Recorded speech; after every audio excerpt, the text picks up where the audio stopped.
Welcome to episode 19.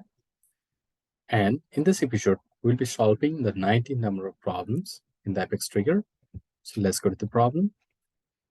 The problem, the 19th episode is writing a trigger to update contact's home phone with the newly updated account's phone and replace the other phone with previous home phone. It is a little bit tricky. We'll write the trigger and we'll see how we are executing the trigger and what operation we're performing, because it is a little bit confusing too. So trigger type is after, since it should happen right after updating the accounts record, and the trigger context is after update. Object is account. We got all the answer.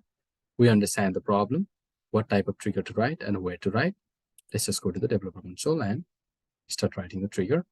Here, file, new Apex trigger. Episode number is 19 and the object is account. So let me pull the account object, hit submit. Your trigger is getting ready. Now your trigger is ready.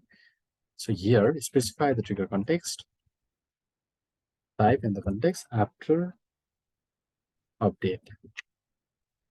This would happen in the account object right after updating the records. Let me specify the trigger context again. Trigger.is it, and the type is trigger.after is after. So this would happen right after updating the records in the account object. So here what I'm going to do is I'm going to collect the list of IDs, list of older ID, list of IDs of those records which are already existing there. I'm trying to map it. After writing the code, you'll get to know. I think we solved pretty much similar problems in the previous examples too. So this is the collection type. One of the collection types set I just introduced to collect all the IDs. So IDs for that, let me run the account objects extended for loop and collect the newly updated records in the account object.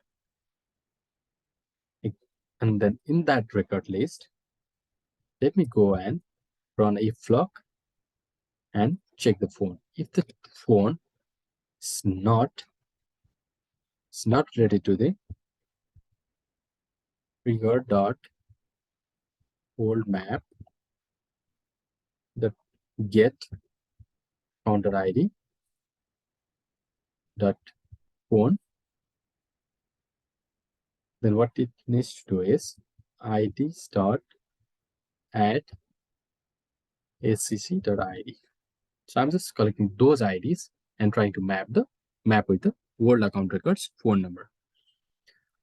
So we wrote the if class, we wrote the if block, we wrote the for loop, and we collected the list of IDs from the newly updated account records mapping to the world account records.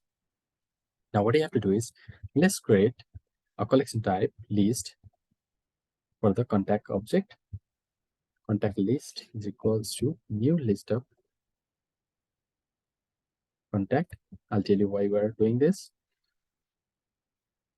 Now we introduce the list of contacts.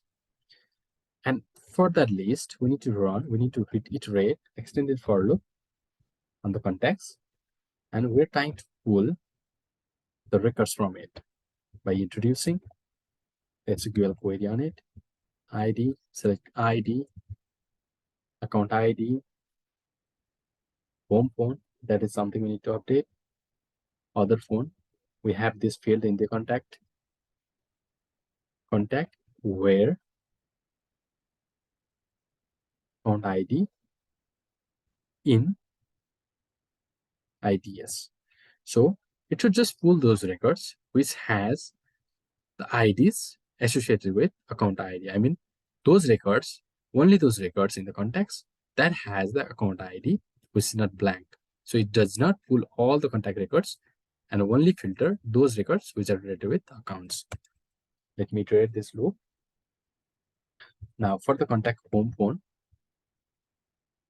as we promised, it is trigger dot new map dot get contact account ID dot phone. For the contact other phone,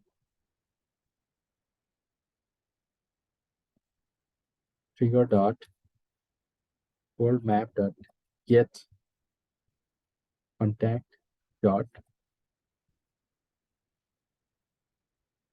ID dot phone. Hope you understand what I'm doing here.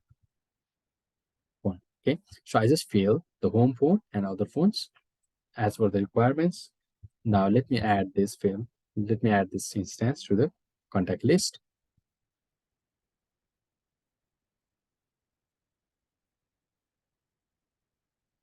Contact. Now what you have to do is right after this for loop, I'm going to perform the update DML operation for this contact list. Let me hit save. This is one of the best practice, guys. We should not update the records. We should not write any DML operation inside the for loop because it might throw an exception error. So it will hit the governor limits. That's the reason why it will throw an error. So for now, we have already written the trigger that's going to solve the scenario number 19. To verify that, let's go and check the accounts record. Okay, here in the accounts record, go and open any records that should have related contacts. I have 2 related contacts. And go and open any of the contact records. Go to details. Check if you have the phone number, home phone number there. 1, 2, 3, 4, 5, 6, 7, 7, 7, 7. One phone is not there. Let me write 1, 2, 3, 4, 5, 6, 7, 8, 9, 10. Okay. Save. Hit save. Why it's not saving? Okay. I save this record and go to accounts. I think this is the scenario 15. Let me go and check if we have the phone number. Let me write 4545456788. Now hit save. Related contacts, to accounts, go to scenario number 15, go to contacts. I think this is the field. This is the contact records. Now see, your home phone has been updated with the existing phone number of accounts record. This is what you wanted. Here's the record 45454567888. And in the accounts, if you open the accounts, go to details, you have the phone number here. In the same way, you can test the other phones by giving the necessary records in the account object. It will update the home phone by the given updated accounts phone and replace the other phone by using the previous home phone number. That you can test it out and verify this trigger that we have written for solving the scenario number 19. Thanks for watching. We'll see you in the next episode.